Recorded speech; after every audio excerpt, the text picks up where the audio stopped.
Okay, we have a MacBook Pro. This is one of the old ones. It's an A1278. Now, this form factor was discontinued in 2012. So the modern numbers are A1278. So there are a couple of A1278s, the 2010, the 2011, the 2012s. They all share the same model number. The overall design from outside, the shells will look exactly the same thing. They all use the same charger. They all the screens the same screen size. Actually, the the outer part of the A1278 generally will look the same thing, but then obviously the CPU, you have CPU difference, and then you have board difference also inside. So you have the 2010, the 2011, and then the 2012. So this is most likely 2012. So it says it's liquid damage, and then it says that it's dead. So let's get an idea of what's happening inside, and then we'll take it up from there.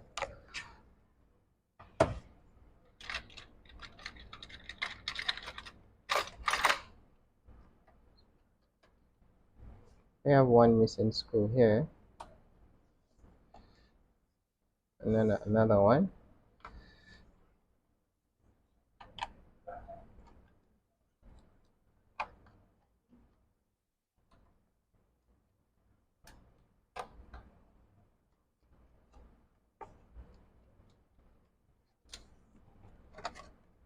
Okay, screws are out. Okay, this is a 2012, and there are a couple of ways you can determine if it's a 2012, 2011. The easiest one will be the board number. So this is going to be 80-3115. You can find the board number somewhere here. I'm not sure if you guys can see that. So it's 80-3115B. So that is the board number, and then also easy. You can spot uh, the drive cable. So the drive cable on the 2012, it's wider compared to the 2011 and the 2012. So the 2012s, you will get that the drive cable will be slim. So it's going to be from this end to this end, basically, without this extra. So this end to this end, that will be what you get on the 2011 and the 2010. Even though you can use a 2011 drive cable on the 2012 and it's still going to work. So, but that is one of the ways you can easily spot also the difference between the 2011 and the 2012. And like I also said, the board number will do a good work for you in terms of that. Also, the screen connector, you will realize that the screen connector and the screen cable, um, it's a little bit more of, so you will also see a huge difference in terms of the color of a 2011 and that of a 2012. So it's pretty much some of those differences you will find. And then overall, you can however use a 2012 board inside the shell of a 2011. So you can install a 2011 board in the shell of a 2012, and it's still everything is just going to work okay. So that said, you may struggle a bit in terms of having to connect the skin cable on the 2011 board, but eventually you will be able to connect the screen cable to it. So from what we see here, we don't have so much. There's no the damage is not a lot, which is good. So we have a bit of a damage around the CPU regulator IC, which is this guy here. We have a bit of a damage around. Uh, let's see. So let's quickly open up the board view. So we say this is going to be an 80-00, 80-3115. Let's open up the board view. 80-3115.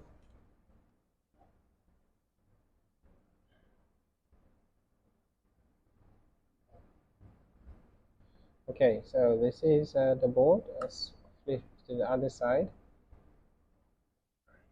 So we have a bit of damage here by U7400, And then we have damage here also by Q5480. That is going to be the PP bus EN, let's see. Okay, that is going to be the sense line for your for the PP bus. So okay, so we have a bit of damage here. The device, it's not necessarily going to not power on. So if you, the damage here will not prevent the device from powering on. The device will still power on, although the device will run very slow. And then we have damage here, which is the Thunderbolt circuitry, the capacitors and the Thunderbolt output circuitry. So we also have damage here.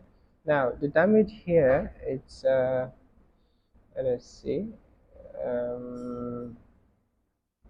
So the damage that we get here will okay. So that may okay. So let's start by disconnecting the battery. Battery is disconnected. I mean, as you guys know, also because it's liquid damage, we are not going to connect power to it at all until we have sorted out all of the issues that we can find. And also by U7100 we have damage. We have these caps are not looking okay. Okay, now let's see if let's start by measuring for a short. We are going to leave the small multimeter on our continuity mode.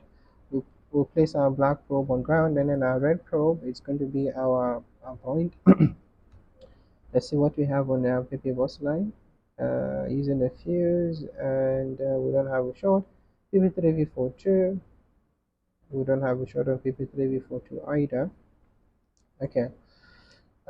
So we're not sure what it is like on the other side of the board. So let's take the board out and then check what it is like on the other side of the board before before we start to address what we see here.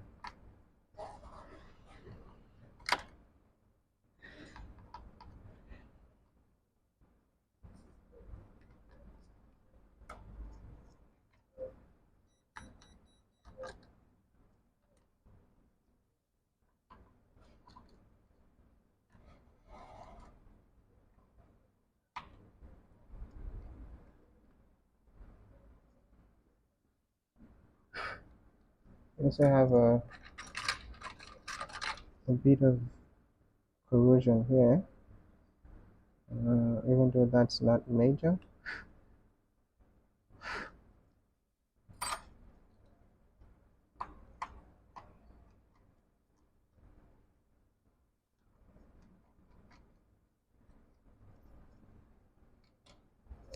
Okay, now the screws are out. The next thing we want to do is to disconnect the cables. This cable here, that is going to be your Wi-Fi IO board cable. So you have your Wi-Fi card here, and then you have a cable that basically runs the signal from the card to the board, and then you have your webcam cable, which is this one, which is also which can also refer to as your eyesight. These are your speakers, and then this the next cable is for your optical drive. This one here, it's for your optical drive, followed by the drive cable, and then followed by the trackpad cable. That's your trackpad, followed by the keyboard, the keyboard cable. That's for your keyboard, and then followed by your keyboard backlight sleeve. So this is for your keyboard backlight sleeve. And then you have so we already disconnected the battery, and then you have the battery indication board cable. So this cable here, it's your battery indication board, which is on the side here. I say that that's this is the cable that runs to the board that controls your battery level indication. So we disconnect that as well, and this is going to be your mic. Now we can take the board out. Oh yeah, we have one screw missing. We missed that. Let's take that out.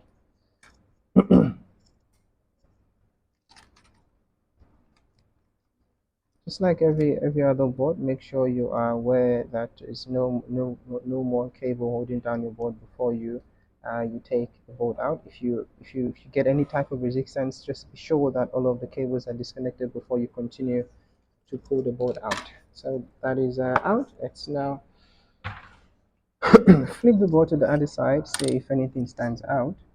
Okay, definitely we have corrosions by the edge of the board. Let's remove the speakers. Let's also remove the heatsink, which you can also refer to as a heat spreader.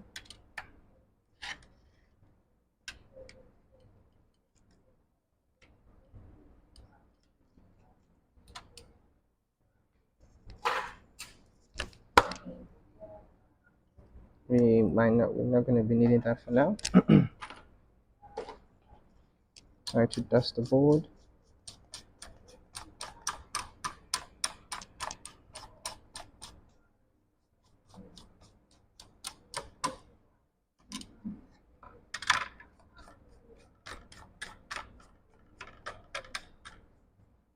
Okay, so on the other side we have issues also around here, which is okay, we also have that cap that's not looking good.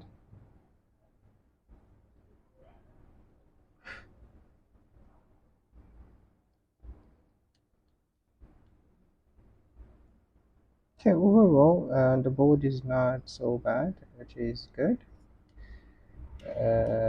See, this cap is not looking so good. Okay, so overall the board is not so bad. We are going to, okay, let's try to wipe the board and then get a sense of what is what. Here, let's see. Uh,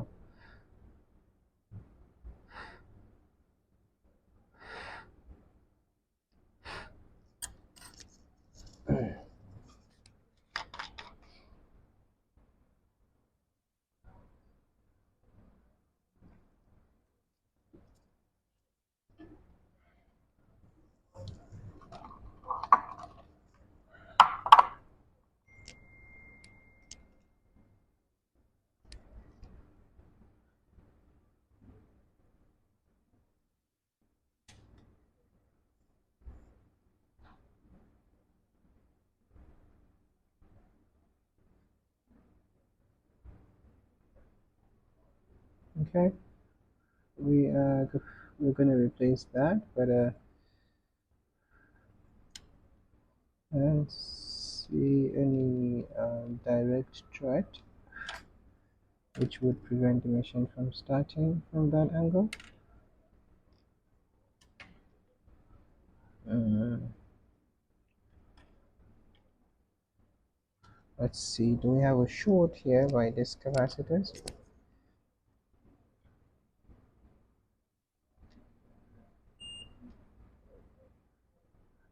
Okay, we don't have a short here. Okay, we don't have a short in that, so we're just going to replace those. And how about this here? Okay, we don't have a short there either, so we are just going to replace those caps. And this side, let's try to clean this side as well.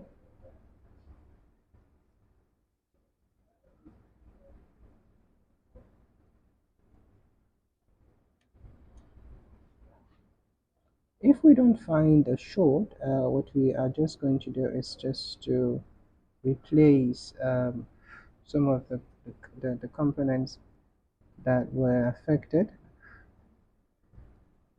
and we hope that should address our issue.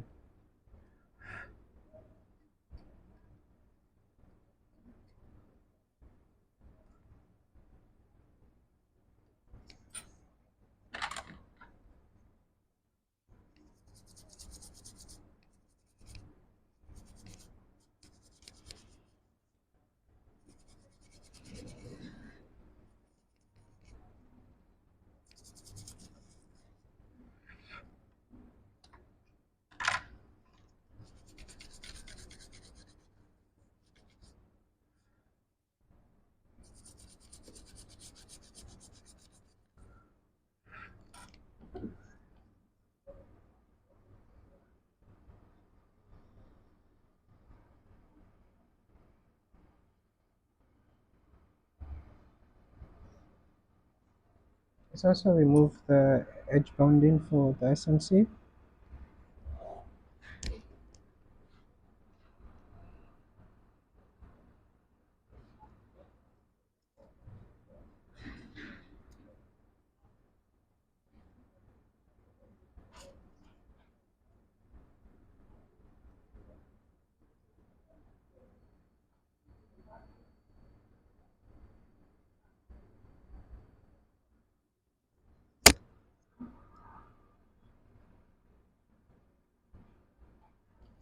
wanted to ask about that.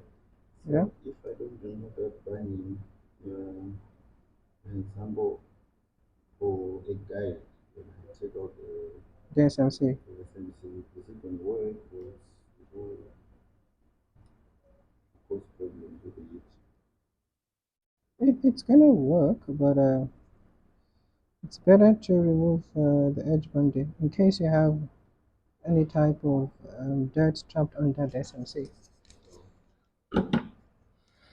And it's also easy for you to refill without the edge bonding. Okay, so that's just a preliminary work. Now we want to establish what state the device is in. Let's see what state the board is in.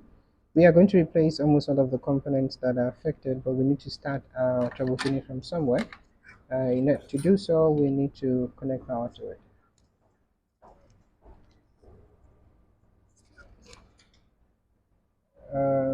Which one? Okay, I think that's not the one that is working. Okay, let's connect power to it.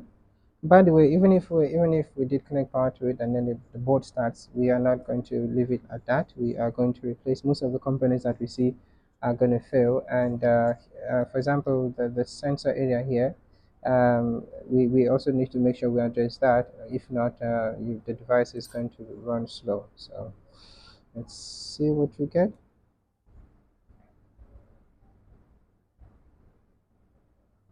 Okay, there is nothing on the charger. LED on the charger will give us an idea that we have PP3V42. It will give us an idea that indeed we have PPDC in voltage, which is the voltage that PP3V42 will be created from. It will give us an idea that at the SMC level, at least we have communication to our one-wire circuitry. So now that we don't have anything on the charger, the first thing we want to confirm is that we have PPDC in, which is PPDC in will be the voltage that is making its way from the charger through the DC jack onto the board, and the inception of that is going to be this fuse here. So we are going to use that fuse to see if we get a PPDC in voltage. So if we go to our board view, I'm just going to flip it to the other side. This is our DC jack. This is our DC jack connector here, which is going to be so it's open and close. Let's open that and close it again.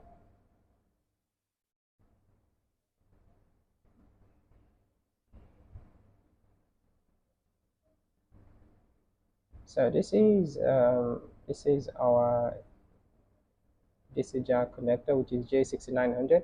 We are going to check for PPDC in voltage. PPDC in voltage is going to be the voltage that is going to come from the charger that we can measure at the fuse we were pointing to earlier, which is F690005.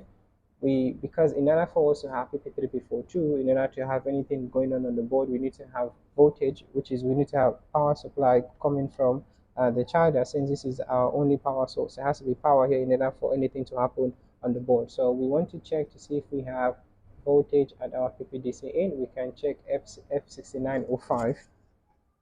Switch our multimeter to voltage mode. Now we are going to use this multimeter here. We will measure at the fuse, and that is 0. Let's just check that to be sure. That is 0. So most likely our charger is not connected. Let's confirm that.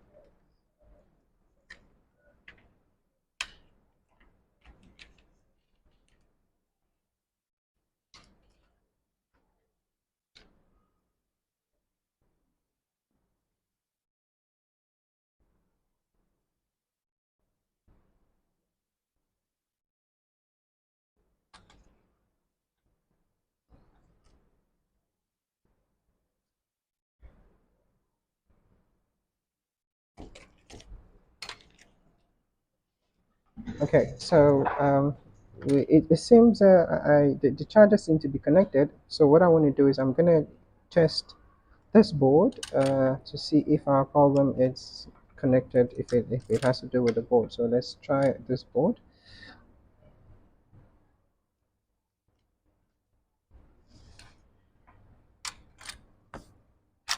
Let's use a similar board. Okay,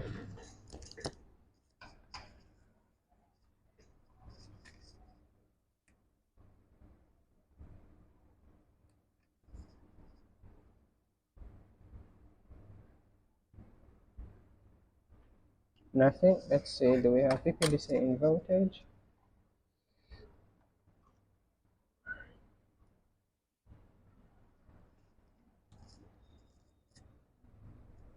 Check the same fuse,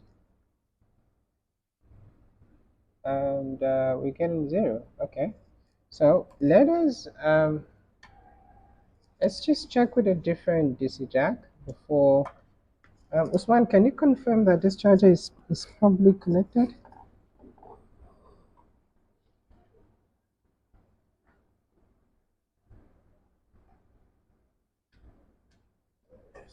It's probably connected. Okay, so let's try with a different DC jack.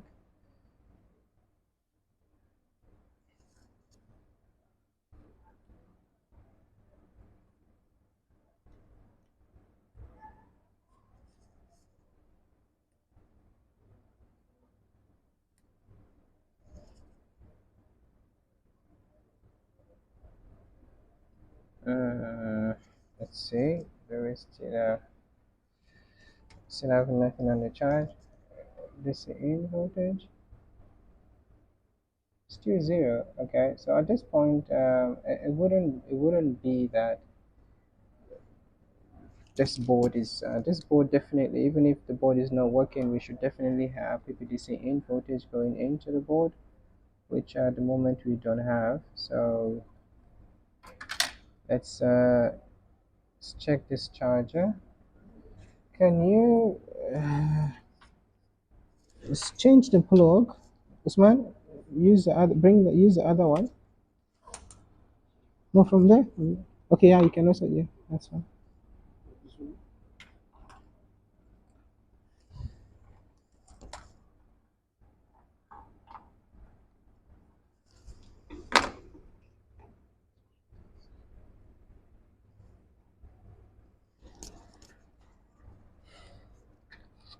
Let's try again.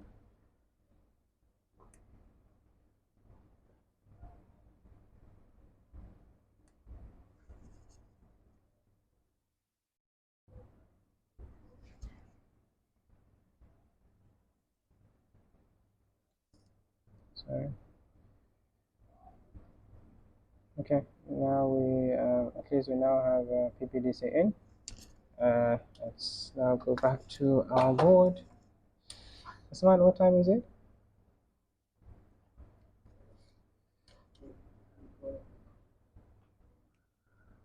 Now back to our board.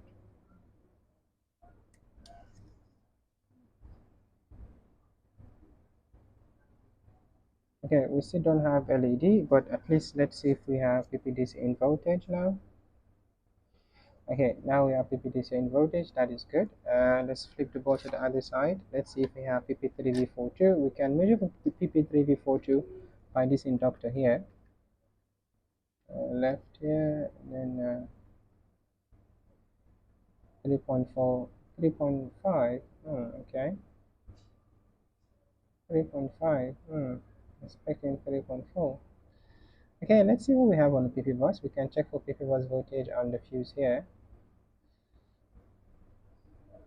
12.6.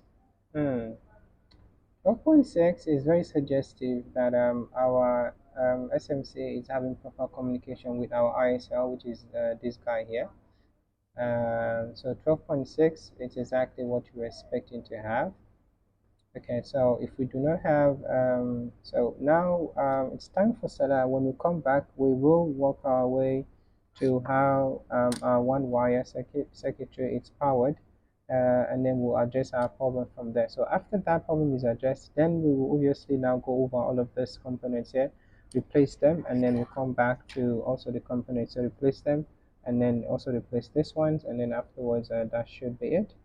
We'll see you guys after the prayers. Okay, we're back. So there are two ways we can go about this. So number one is we can, so far what we have confirmed is we have power going onto the board. We have SMC and ISL communication because we have 12.6 in our PP pulse voltage line. We, however, do not seem to have a charger. We don't seem to have charger LED, which will then have to go to a 6-1 wire to see why that is.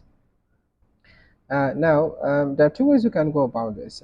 We can either start by replacing all of the components that are affected by liquid with the hope that that will fix the problem that we have, or we can work our way to through how the charger LED is going to be generated. So instead of just replacing the component, so we may arrive at the same thing, which is our troubleshooting might lead us back to the same components that are damaged in the process, or it may just be something else. But regardless, so what we are going to do is instead of just going to, even though we are still going to replace all of the components, we want to work our way through to narrow down exactly why we do not have LED on our charger. So let's start that. So in order to do so, we are going to open up our schematic. Let's connect the charger again. Set message 2, need a max of 1. Because we believe once we get our LED, we should, okay, that's interesting. That was not happening before. Okay, that's interesting. We just got a fan spin, even though that was not the case. Okay, let's disconnect and connect again.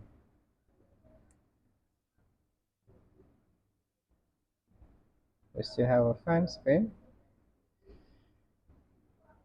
Let's try that again.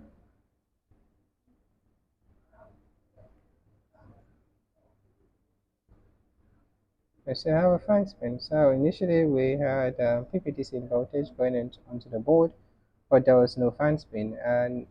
But then at that time we didn't have our LED on the charger. Now we have LED on the charger, and then we have a fan spin, even though we did nothing actually. So we just went to pray, and then we came back to continue the video, and then it seemed to be working. So although this is not so surprising with a liquid damage board, you expect the board to misbehave. So what we are going to do now, we're going to go ahead and replace all of the components that are not looking good. But before we do that, yes, we do have a fan spin. Let's confirm that the board is actually posted. So let's connect. Let's see if we have anything on the screen which will give us an idea that the board is posted.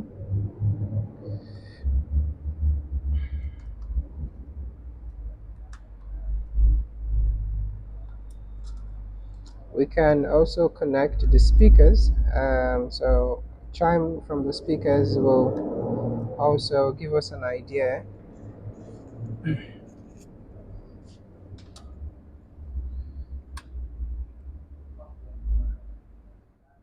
For this test, we are only connecting the screen, and again, and also we're connecting the speakers. So a chime from the speakers will tell us that yes, we are posting, and obviously a display will tell us that we have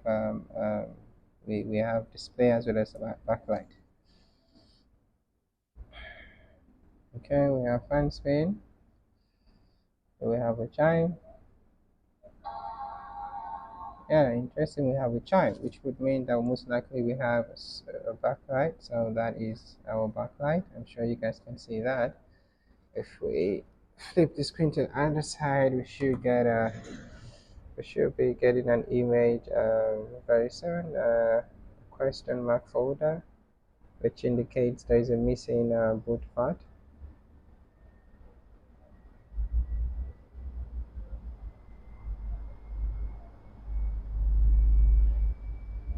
Not too close, because when you put it too close, yeah.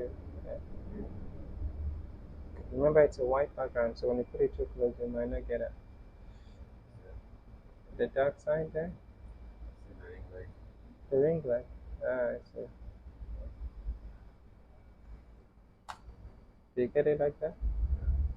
Okay, so we do have a press on my folder, which means we have image on our screen. So the next thing we're going to do is replace all of the components that are faulty, and also that will, that will help us in case this is a malfunction.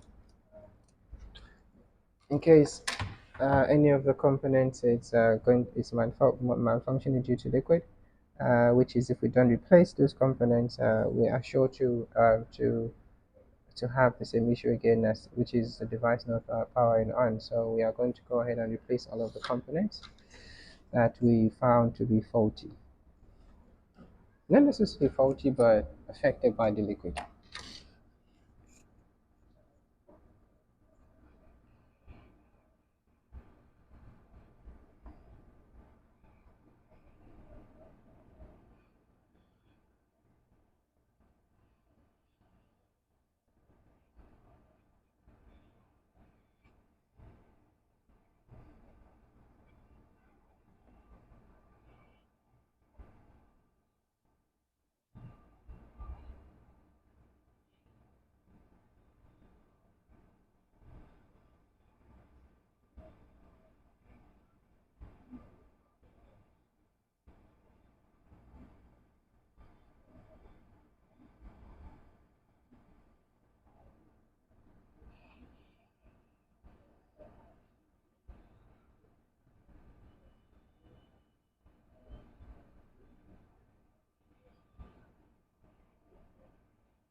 Let us also give a slight reflow into the SMC as well.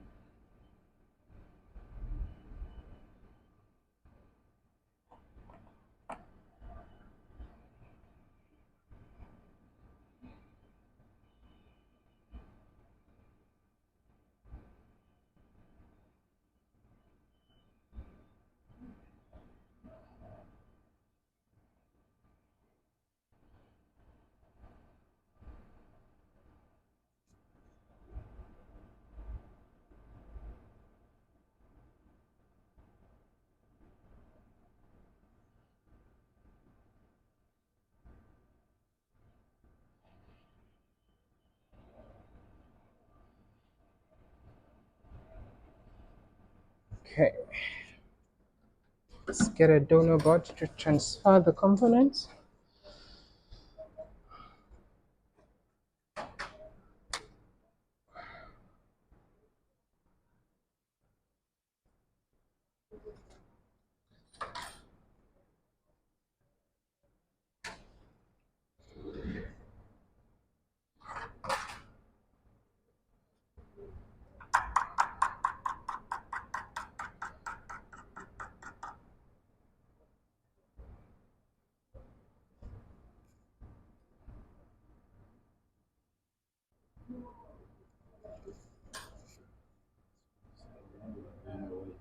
So again, no, not really. I'm looking for, yeah, that.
Okay, we may not have to worry about that because those parts are about the same thing, so we're not going to worry about that.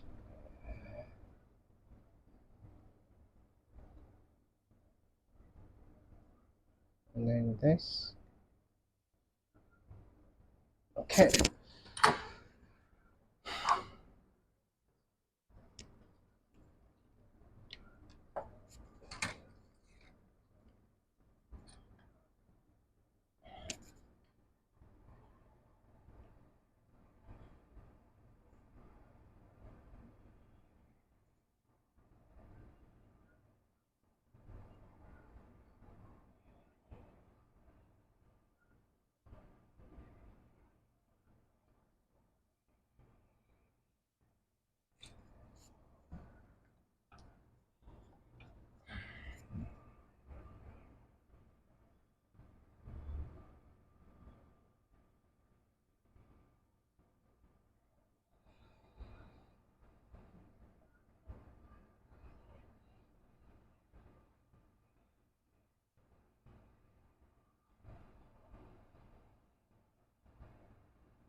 Okay, side is done. Let's now move on to the other side. Oh, by the way, we are going to come back to this. So this section here, we have a voltage division going on there.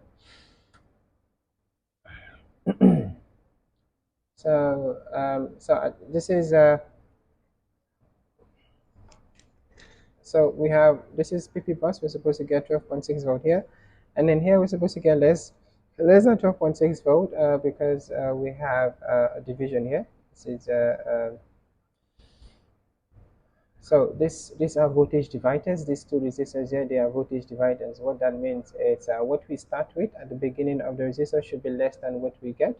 I'm sorry, what we have here should be higher than what we get at the end of the division.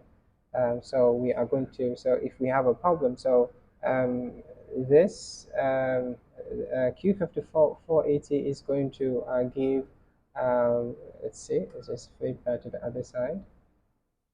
So Q5480 is going to complete the process of division for the PP bus voltage that is coming in at R5481. So if the division is not taking place, we will get 12.6 volt here and also get 12.6 volt here. Now, if we have a broken link between Q54 as well as a broken link between pin 5 and pin 2s of the two resistors, then it means that there will be no pass to ground, which is being made possible by Q5480, and which then would then mean that if you 12.6 that you get here will be the same 12.6 that you will get here because the process of voltage division would not be complete without communication between Q5480 and the current sensing resistors. Now, sorry, I said current sensing resistors, and then the voltage division. Now, these two resistors, they are given a path to ground by Q50 480. Now, you can also attain voltage division by having to connect one end of the second resistor to ground, and then the other end will be connected to the output of the first resistor. Now, you will now, depending on the value of the resistors, that will now determine how much voltage drop you will get. You understand? It's a bit tricky, yeah? Yeah. So usually when it comes to the basic voltage division will be that you have voltage in one pin, and then the other side of the pin you connect it to a resistor, which the other side of the resistor will be connected to ground. But in this, so now you can now the changes that you find here will be determined by the value of the resistors that you're using. In this case, this component here now it's providing it's basically completing that process. Instead of you having this end tied to ground, this resistor now it's going to complete that process for in order for the voltage division to take place. Okay, so we are going to come back to that just to make sure that the value that you have here is higher than the value that you have here. Now, meanwhile, let's go back to the other side of the board to replace the components that are also uh, that look a bit messy due to liquid. So, on the other side of the board, so the other side of the board, this doesn't look okay. So, practically, almost all of this do not look okay. So let's just go ahead and replace them. Especially the capacitors, because if we don't replace them now, chances of them failing, it's very high.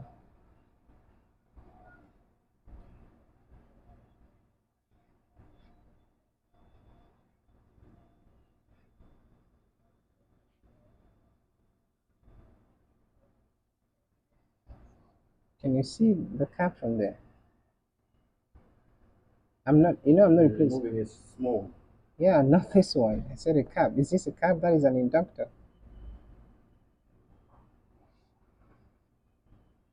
This is an inductor. That is a capacitor.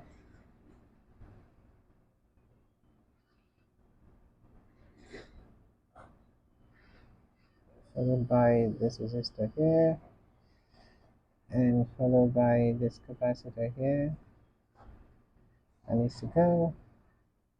This needs to go.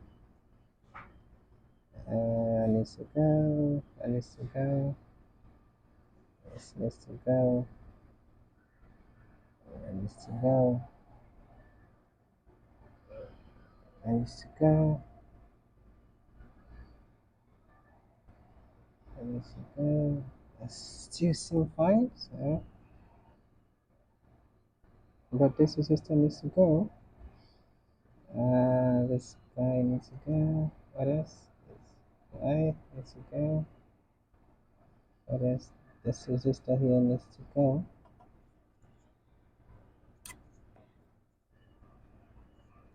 These two resistors needs to go, and that also.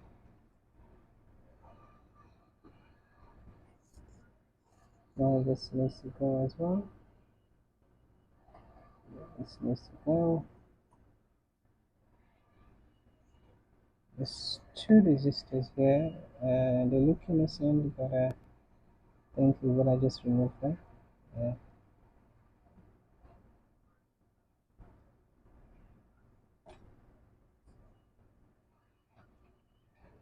Okay.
The resistor also looks like it needs to go.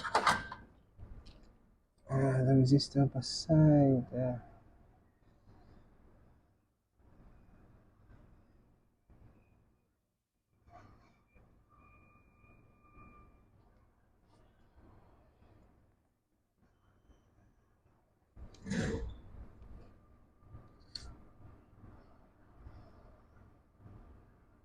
Okay.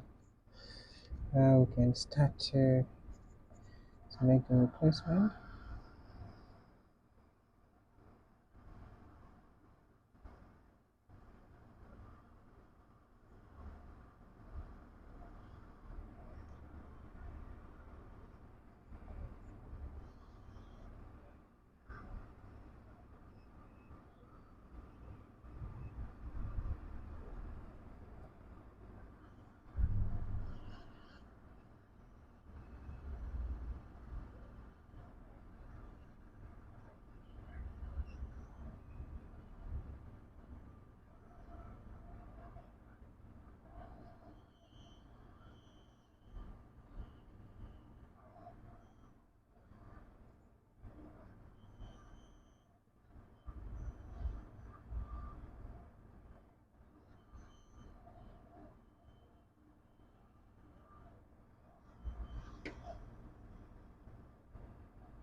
Mm, that is not what I need.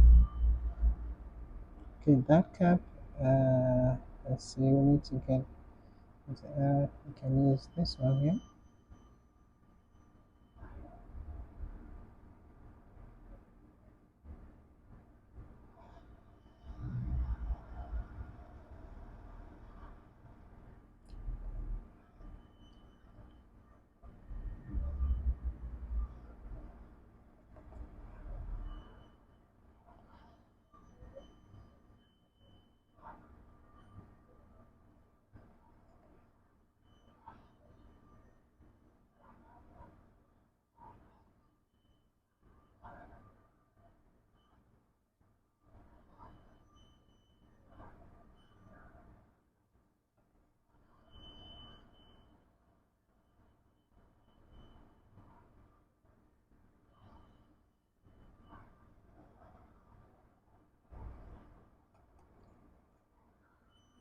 Okay, we need to remove that. We need to remove the heatsink so that we can get room to remove the other components. Let's get this heatsink out of the way. Oh, we can get another board. Let's see if we can get another board without the heatsink.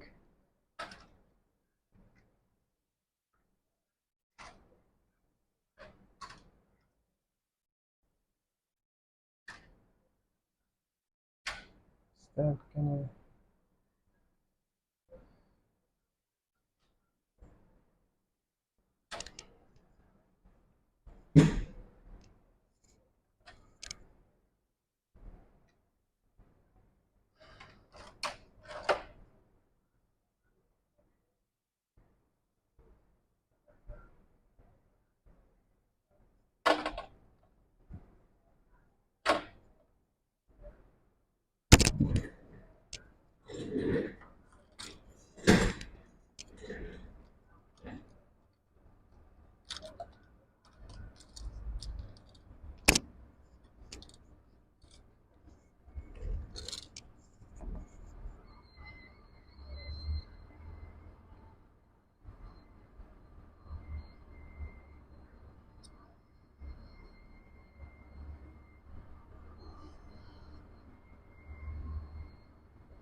This on the side.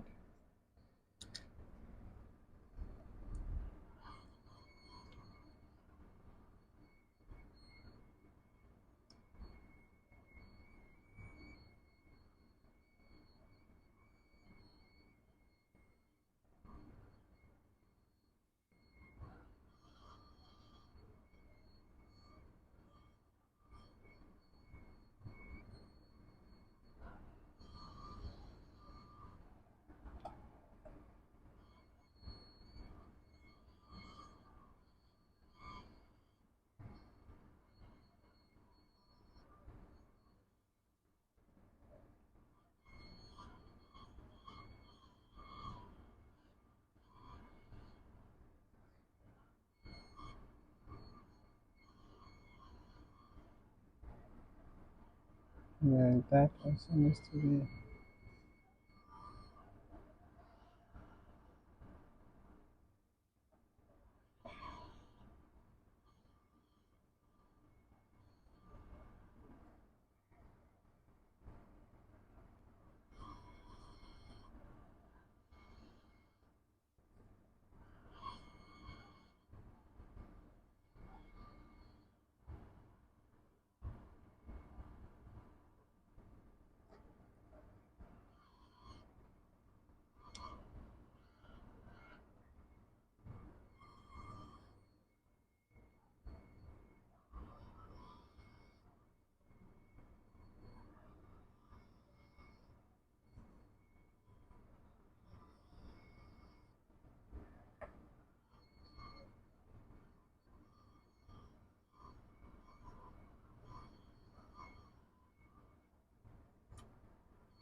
Okay.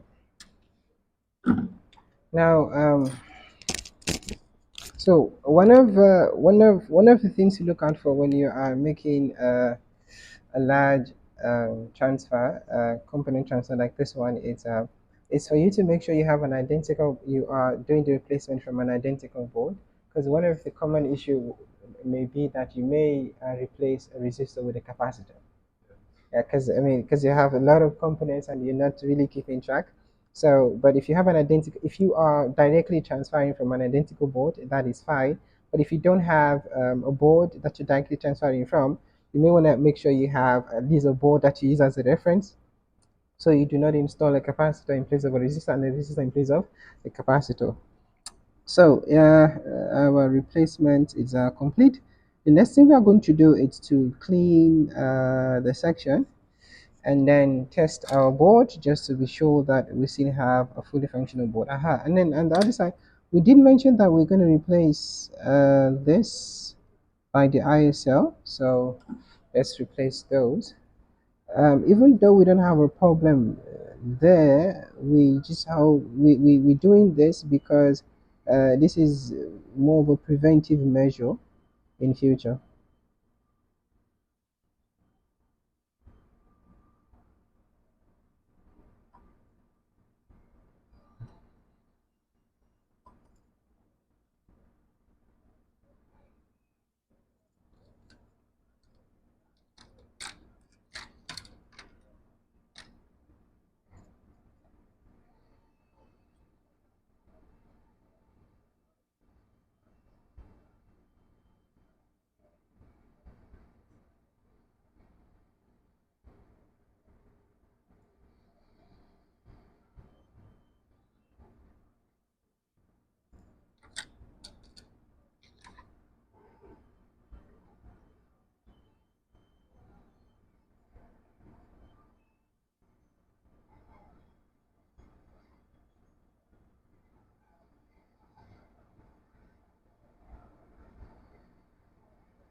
Okay, that is done. We are now going to clean the board.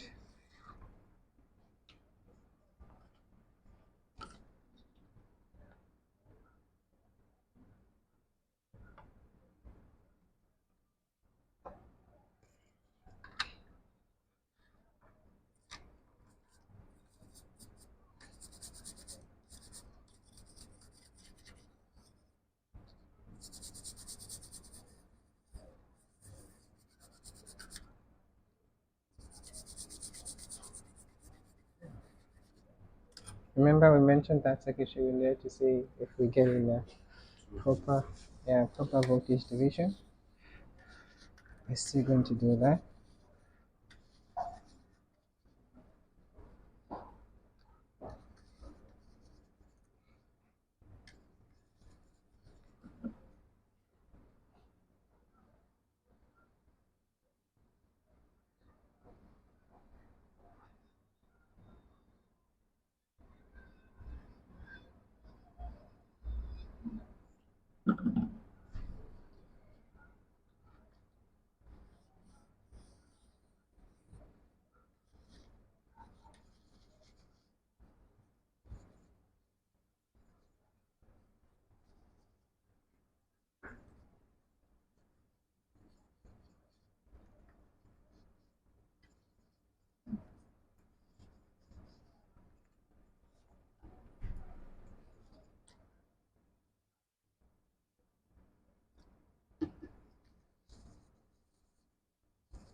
Yeah.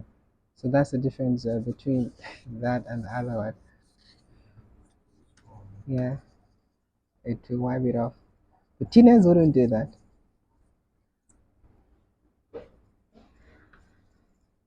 Tinas will remove the flux but retain the write-up.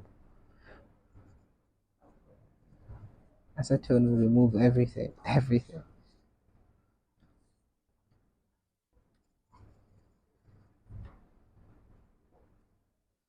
And and acetone don't really work well with flux.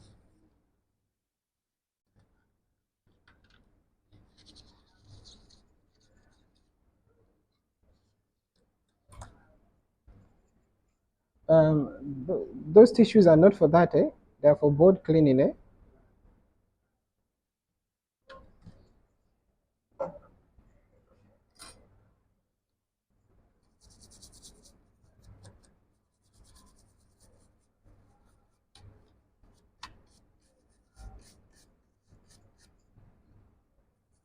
So it's so when it comes to tinners, this do better in cleaning out flux.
Brush. Where's the brush?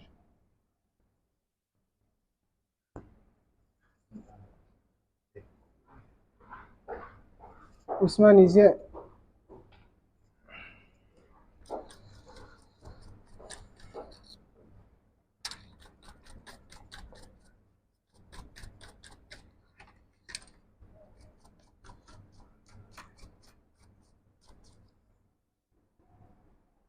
Okay. Let's see if we still have a spinning fan.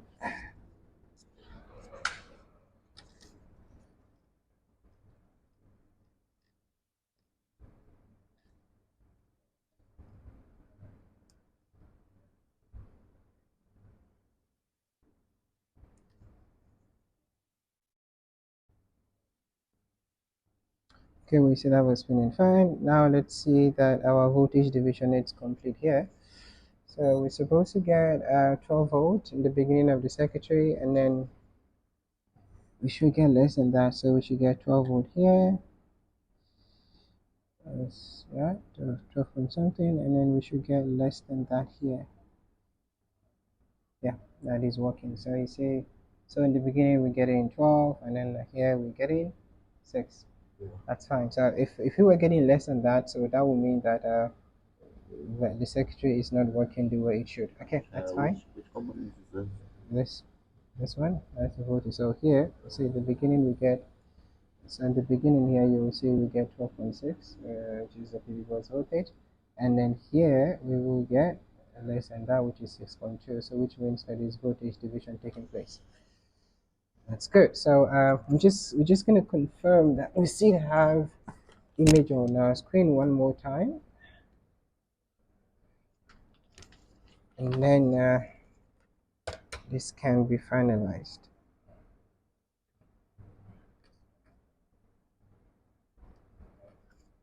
And then also I also said the easier way to also confirm this is also see if you have that, if you want to confirm if your device is posting, is to have a speaker connected. A chime will mean that yes, your device is in a better state.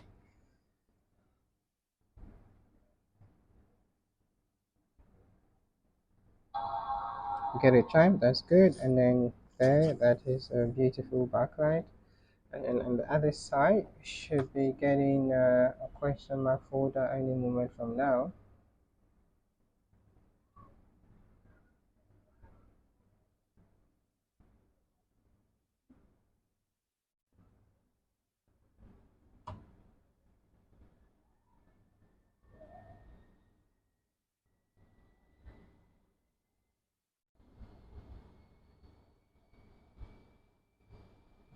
That's it. Thank you guys. I will see you guys on the next one.